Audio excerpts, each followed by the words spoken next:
మనకు రాజకీయం అంటే గుర్తుకొచ్చేది పెద్ద పెద్ద నాయకులు, వారి వారసత్వం. సార్, రాజకీయం అంటే వారసత్వం కాదు సార్.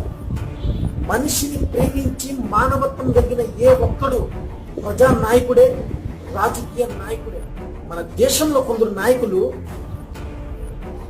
రాజకీయాన్ని కేవలం తమ స్వార్థ అవసరాలను వాడుకుంటున్నారే తప్ప ప్రజల కష్టాన్ని, పేదల కన్నీటిని తుర్చాలని ఏ ఒక్కరికి లేదు సార్. మన దేశంలో రాజకీయం మరీ దారుణమైంది సార్. మనకు స్వాతంత్రం రాకముందు మన దేశాన్ని పరాయి దేశం వాళ్ళు దోచుకుంటున్నారనే స్వార్థమన్నా ఉండేది సార్. కానీ మన దేశ నాయకులే దోచుకుంటుంటే చాలా నీచంగా ఉంది సార్. ఈ ప్రజలు కూడా అంతే సార్. ఒక సామాన్యుని గెలిపించాలంటే ఎక్కడ ఎదిగేస్తాడో అని స్వార్థం. ప్రజల్లో స్వార్థం మారదు సార్. ఈ దేశం మారదు. ఒక సామాన్యునికి ఓటు వేసి గెలిపిస్తే మనకేం వస్తుంది?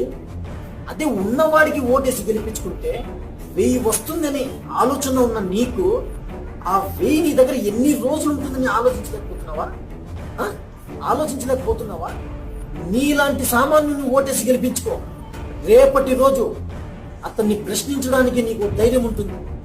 ఒక్క 5 నిమిషాల ఆలోచన లేకుండా